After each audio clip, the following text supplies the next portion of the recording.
So if we pick up there, again, we talked about the different phases of matter that we'll encounter in this course here. Now, from there, let's talk about some adjectives that we might add to some of those phases. Compressed liquid, or some texts will call this subcooled liquid. Your text tends to use the compressed liquid. Compressed liquid is not ready to vaporize. So there's a couple of liquids we will encounter in this course. One of those kinds of liquids is the compressed liquid. That just means, again, it's not at the phase change point. It's going to, if it's in this phase, that means the density is going to be relatively constant.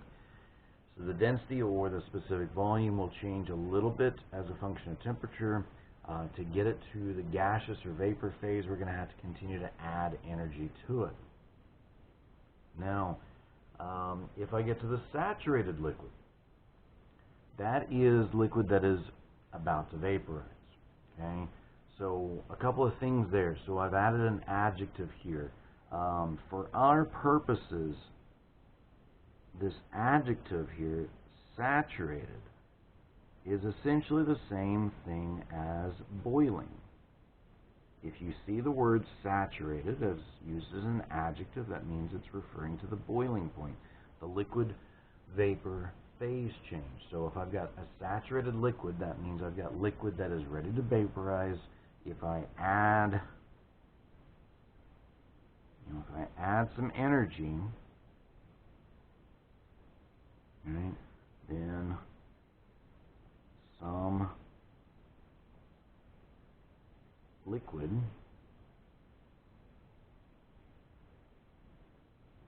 vaporizes. If I add enough energy, all of it vaporizes. So there's no guarantee it's all vaporized. If I add some energy, some of it's going to vaporize. I apologize, that looks terrible. I mean, I'm ready to be back in the classroom with my smart board. It doesn't look great, but it's better than this. So anyway, this will hopefully get us through until we can get back in the classroom. Unfortunately for this summer, that's not going to happen, but at some point. Okay. All right.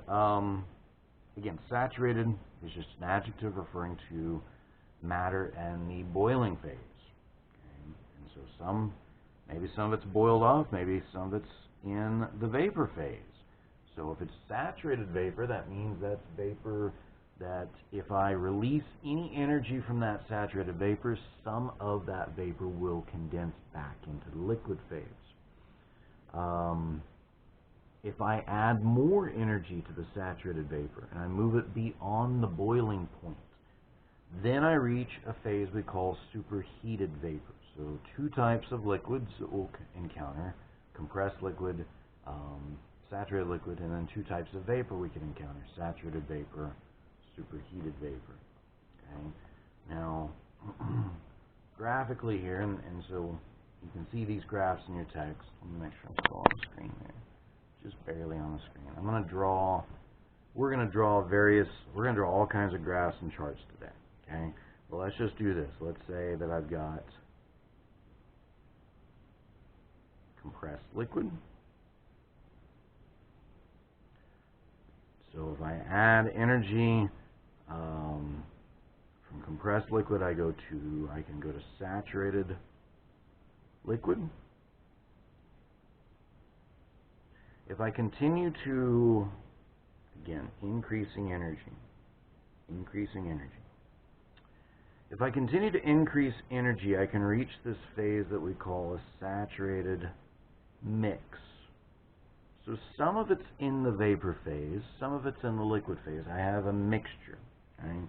So these are my phases: compressed liquid, saturated mix, saturated vapor. If I add enough energy where all of the substance has vaporized, now I've reached the saturated vapor phase. If I remove any energy, some of it's going to go back to the liquid phase, and I end up back with a saturated mix. And then if I continue to add energy, notice I'm not saying heated. It doesn't have to be heated. Heat's not the only way I can add energy. But if I continue to add energy, superheated vapor is what I achieve. So beyond saturated vapor is what we call superheated vapor. So these are the main phases that we will deal with. We'll see solids occasionally, not very often, but these are, if I'm dealing with water R134, these are the main phases I could be facing with those two substances. Now, in some other thermotexts, you'll have property tables and information for other substances beyond just water and R134. In our text, those are the two substances we'll focus on, because if you understand how those two substances work, then all I would have to do is give you property tables for ammonia, R1, R410, propane, or other substances. They're all going to behave the same fashion. So we're going to learn about how water and R134 behave, and we'll work from there. Okay. So again, you can kind of see. Make sure I'm not getting any glare there. Right? So you can kind of see this graphic again. You can go look this up in the text. This is showing on a temperature and specific volume that as I add energy, basically, I'm going to increase the temperature. You'll hit this point that as long as your pressure stays constant, your temperature will stay constant. This is the boiling point, right? So notice this is flat. The temperature stays constant until you reach this superheated vapor point, okay, or the saturated vapor point. That's point 4 here is the saturated vapor point. If I continue to add energy beyond that, then I'm going to creep into this superheated vapor region. But again, the temperature stays constant so long as the pressure stays constant right here through this region. And we know water boils at 100 degrees C, right, or 212 Fahrenheit. Now, so if we know water boils at 100 degrees C, could I also have water boil at another temperature, let's say 96 degrees C? Can I get water to boil at a lower temperature? Well, sure, right?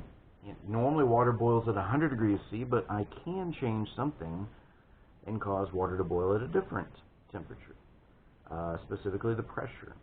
And so if I go to, say, a location, geographic location that is a higher elevation, that decreases the pressure because, again, the pressure is based on the height of the column of fluid above you. Well, air is a fluid.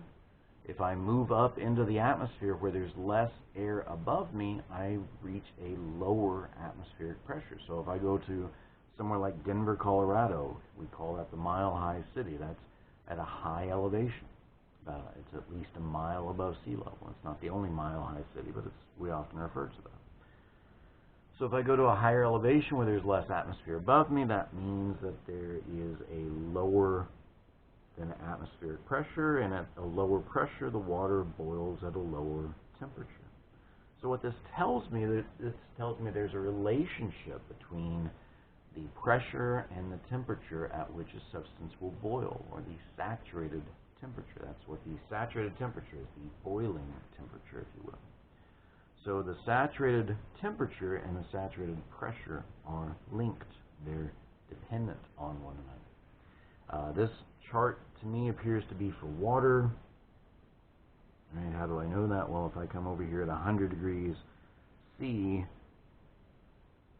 and I draw a line up, and then I draw a line from that intersection point over here, that appears to be about 101.3 kilopascals, which is about 1 atmosphere.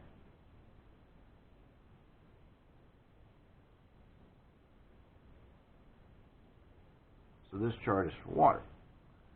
Now, it doesn't have to be for water. We could draw the same chart, the same exact curve, the same exact shape. I could draw that for any substance, and it's going to pretty well follow the same behavior. For any substance, it's just the scale will be different. The numbers on these axes will be different for other substances. This is okay for water, but the general shape is going to be true for any substance, just with different values. Okay? But again, the point here is saturated vapor or liquid going through this vapor-liquid phase change is only going to occur at some point along here. So at a higher pressure, I'm going to go to a higher temperature. So let's say 600, I'm going to be closer to 150 degrees to achieve the same saturation point, the same boiling point for this substance, in this case water. Again, different properties for different substances. For example, nitrogen. If I have pure nitrogen gas, it will liquefy at 1 atmosphere pressure. If I don't change the pressure, it will liquefy if I cool it down all the way to minus 320 Fahrenheit, about 77 kelvins. That's really cold. Okay, and so what we can do is, let's say that I've got, if you've dealt with liquid nitrogen is kept in these, if I look at a cross-section, what's called a dewar,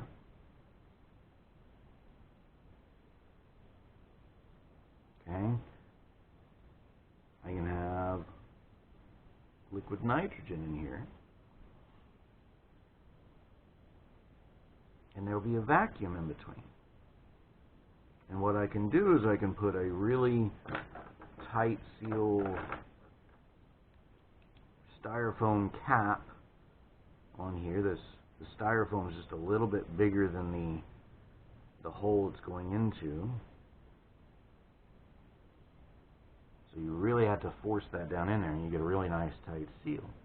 And what we can do is we can put biological samples, cells, embryos, semen, things of that nature, umbilical cords, stem cells. We can put various things in this liquid nitrogen, and at that low of a temperature, at minus 320 Fahrenheit, very little biological activity occurs, so those samples will not degrade, and they can be held in here. Now, how does one keep nitrogen liquid?